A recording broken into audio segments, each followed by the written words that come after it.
बिस्मिल्लाहिर्रहमानिर्रहीम अस्सलाम वालेकुम ग्रानो कतुनको मुजफ्फर शाह यमा او یو پیر بیا موجود یو د لنډاکي چک پوسټ کې کم چې د سوات انټری پوینټ ته پرون هم تاسو کتلی و چې د اختر په پیل ورځ چې کم دی د حکومتي یا د انتظامیه چې د بار وینا نه باوجود دلته کې په ګڼ شمېر کې خلکو د سوات مخه کوله او د دې ځای نه هغوی واپس کول.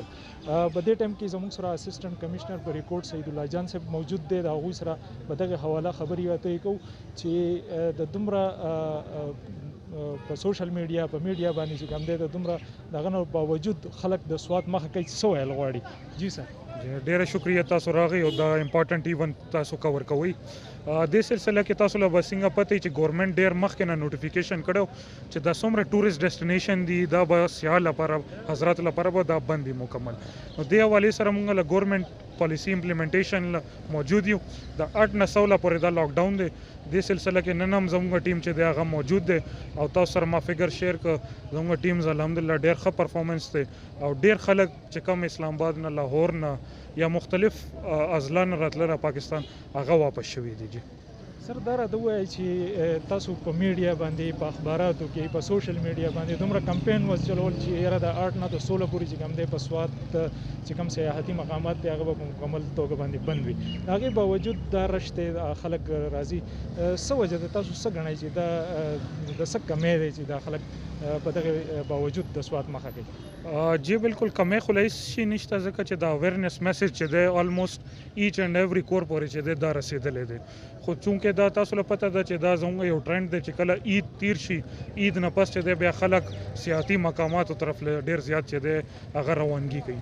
نو دې سلسله کې دې ځل هم دی کوشش کوي خو دې ځل دی له پته ده چې دا ګیټس چې دي دا بند دي ټیل لاک ډاون. نو زما خو صرف یو اپیل دی چې کم سیاح حضرات راځي ای د خپل ځان زحمت نه بچ کی او واپس خپل کورونو له لاړ شي. یو لاست میسج چې کوم دی یو پیر بیا زموږ د سکرین په ذریعہ باندې هغه خلکو ته کم چې د سوات مخه کوي. څوک له سوات مخه کوي زما غیل اپیل دی چې تاسو مهرباني وکړئ تاسو واپس شئ خپل کور له لاړ شي. خپل کور کې چې دی دا انتهایی احتیاط سره چې دی دا وخت تیر کړي چونکې دا کووډ دریم لهر چې دی دا ډیر خطرناک ثابت شوی دی. نو دې حوالې سره کوشش وکړي چې خپل ځان حفاظت وکړي خپل خاندان حفاظت وکړي او خپل ملک حفاظت وکړي. ډیره مننه جی ډیره مننه.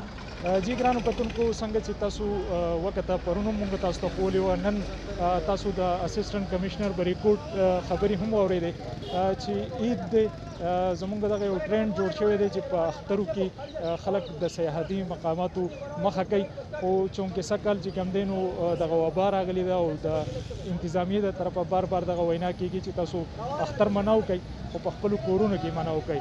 د خپل صحت نه چې کوم دی خواږه هېڅ شی نشته. تر یو بل پروګرام پورې خپل کوربه مظفر شاه به ځاله اجازت ورکوي. د لوی الله پامه.